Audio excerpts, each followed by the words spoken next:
ಎಲ್ಲರಿಗೂ ನಮಸ್ಕಾರ ಸ್ನೇಹಿತರೆ, ಎಲ್ಲರಿಗೂ ಕೂಡ ವೆಲ್ಕಮ್ ಬ್ಯಾಕ್ ಟು ಸಖತ್ ಸಮಾಚಾರ ಕನ್ನಡ ಯೂಟ್ಯೂಬ್ ಚಾನಲ್ಗೆ ನಿಮಗೆಲ್ಲರಿಗೂ ಪ್ರೀತಿಯ ಸ್ವಾಗತ ಸ್ನೇಹಿತರೆ ಬಿಗ್ ಬಾಸ್ ಕನ್ನಡ ಸೀಸನ್ 11ರ ಗ್ರ್ಯಾಂಡ್ ಫಿನಾಲೆ ಕೇವಲ ಇನ್ನೇನು ಬೆರಳೆಣಿಕೆಯಷ್ಟು ದಿನಗಳು ಮಾತ್ರ ಇವೆ ಸ್ನೇಹಿತರೆ. ಇನ್ನೇನು 8ರಿಂದ 10 ದಿನಗಳು ಮಾತ್ರ ಬಾಕಿ ಇವೆ ಅಂತಲೇ ಹೇಳ್ಬೋದು ಸ್ನೇಹಿತರೆ. ಈಗ ಸದ್ಯ ಬಿಗ್ ಬಾಸ್ ಮನೆಯಲ್ಲಿ ನಿಮಗೆಲ್ಲರಿಗೂ ಕೂಡ ಗೊತ್ತಿರುವ ಹಾಗೆ 8 ಜನ ಕಂಟೆಸ್ಟೆಂಟ್ಗಳು ಉಳಿದುಕೊಂಡಿದ್ದಾರೆ ಸ್ನೇಹಿತರೆ. ಇದರಲ್ಲಿ ಕೇವಲ ಇನ್ನೇನು 8ರಿಂದ 9 ದಿನಗಳಲ್ಲಿ ಬಿಗ್ ಬಾಸ್ ಕನ್ನಡ ಸೀಸನ್ 11ರ ವಿನ್ನರ್ ಆಗಿ ಒಬ್ಬ ಸ್ಪರ್ಧಿ ಈ ಉಳಿದಿರುವಂಥ 8 ಜನಗಳ ಪೈಕಿ ಒಬ್ಬರು ಹುಟ್ಕೊಳ್ತಾರೆ ಅಂತಲೇ ಹೇಳ್ಬೋದು ಸ್ನೇಹಿತರೆ. ತುಂಬಾ ಇಂಟ್ರೆಸ್ಟಿಂಗ್ ಆಗಿರುವಂಥ ಗ್ರ್ಯಾಂಡ್ ಫಿನಾಲಿಗೆ ನಾವೆಲ್ಲರೂ ಕೂಡ ವೇಟ್ ಮಾಡ್ತಾ ಇದ್ದೇವೆ ಸ್ನೇಹಿತರೆ. ಈಗೆಲ್ಲರಿಗೂ ಕೂಡ ಎಲ್ಲರ ತಲೆಯಲ್ಲಿ ನೋಡ್ತಾ ಇರುವಂತಹ ಬಿಗ್ ಬಾಸನ್ನು ನೋಡ್ತಾ ಇರುವಂಥ ಎಲ್ಲರ ತಲೆಯಲ್ಲೂ ಕೂಡ ಕಾಡುತ್ತಿರುವಂಥ ಪ್ರಶ್ನೆ ಏನಪ್ಪ ಅಂದರೆ, ಈ ಸೀಸನ್ನ ವಿನ್ನರ್ ಯಾರಾಗ್ತಾರೆ ಅನ್ನುವಂತಹ ಪ್ರಶ್ನೆಗಳೇ ನಿಮಗೆಲ್ಲರಿಗೂ ಕೂಡ ಒಂದು ಕುತೂಹಲ ಮೂಡಿಸಿವೆ ಅಂತ ಅಂದ್ಕೊಂಡಿದ್ದೇನೆ ಸ್ನೇಹಿತರೆ. ಈಗ ಈ ಒಂದು ಬಿಗ್ ಬಾಸ್ನ ಸರ್ವೆ ಪ್ರಕಾರ ಬಿಗ್ ಬಾಸ್ ಕನ್ನಡ ಸೀಸನ್ 11ರ ವಿನ್ನರ್ ಯಾರು ಆಗ್ತಾರೆ ಎನ್ನುವಂತಹ ಕೆಲವೊಂದಿಷ್ಟು ಮಾಹಿತಿಗಳನ್ನು ನಾನು ಈ ವಿಡಿಯೋದಲ್ಲಿ ನಿಮಗೆ ತಿಳಿಸ್ಕೊಡ್ತಾ ಹೋಗ್ತೇನೆ ಸ್ನೇಹಿತರೆ.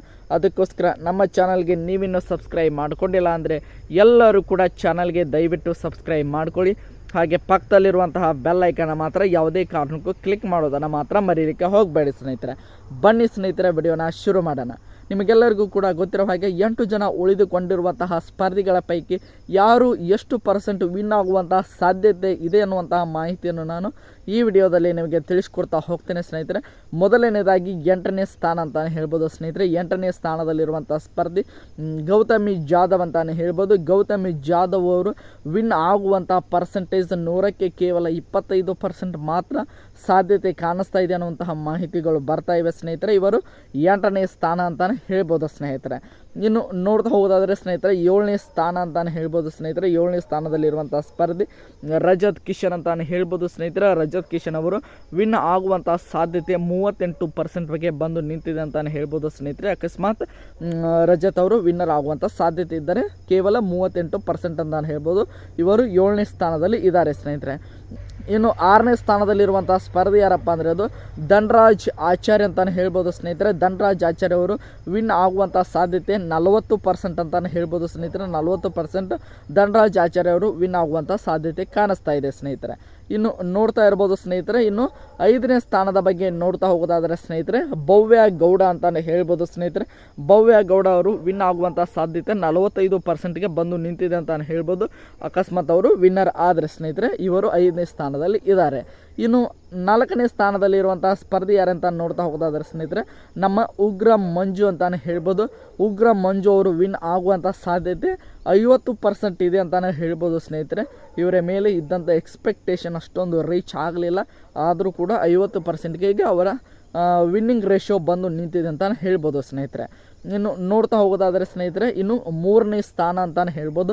3ನೇ ಸ್ಥಾನದಲ್ಲಿರುವಂತಹ ಸ್ಪರ್ಧಿ ಅದು ಮೋಕ್ಷಿತಾ ಪೈ ಅಂತಾನೆ ಹೇಳ್ಬೋದು ಸ್ನೇಹಿತರೆ. ಮೋಕ್ಷಿತಾ ಪೈ ಅವರು ವಿನ್ ಆಗುವಂತಹ ರೇಷಿಯೋ 55% ಇದೆ ಅಂತಾನೆ ಹೇಳ್ಬೋದು ಸ್ನೇಹಿತರೆ. ಬಂದಿರುವಂಥ ಮಾಹಿತಿಗಳ ಪ್ರಕಾರ ಅವರು ವಿನ್ ಆಗುವಂಥ ಸಾಧ್ಯತೆ ಸ್ನೇಹಿತರೆ. ಇನ್ನು 2ನೇ ಸ್ಥಾನದಲ್ಲಿರುವಂತಹ ಸ್ಪರ್ಧಿ ಯಾರಪ್ಪ ಅಂದರೆ ಅದು ಸ್ನೇಹಿತರೆ ಹನುಮಂತ್ ಅವರು ಅಂತಾನೆ ಹೇಳ್ಬೋದು ಸ್ನೇಹಿತರೆ. ನಿನ್ನೆ ಒಂದು ವಿನ್ನಿಂಗ್ ಸರ್ವೆಯಲ್ಲಿ ನಮ್ಮ ಹನುಮಂತ್ ಅವರು ಮೊದಲನೇ ಸ್ಥಾನದಲ್ಲಿದ್ದರು ಸ್ನೇಹಿತರೆ, 86% ಓಟ್ಗಳನ್ನು ಪಡೆದುಕೊಳ್ಳುವುದರ ಮೂಲಕ. ಆದರೆ ಇವತ್ತಿನ ಒಂದು ಅವರು ವಿನ್ನಿಂಗ್ನ ಒಂದು ರೇಷೋನಲ್ಲಿ ಅವರು ಇವತ್ತು 83ಕ್ಕೆ ಬಂದು ನಿಂತಿದ್ದಾರೆ ಅಂತ ಹೇಳ್ಬೋದು. ಅವರನ್ನು ಬೀಟ್ ಮಾಡಿ ನಮ್ಮ ತ್ರಿವಿಕ್ರಮ್ ಅವರು ಮೊದಲನೇ ಸ್ಥಾನಕ್ಕೆ ಬಂದಿದ್ದಾರೆ ಸ್ನೇಹಿತರೆ.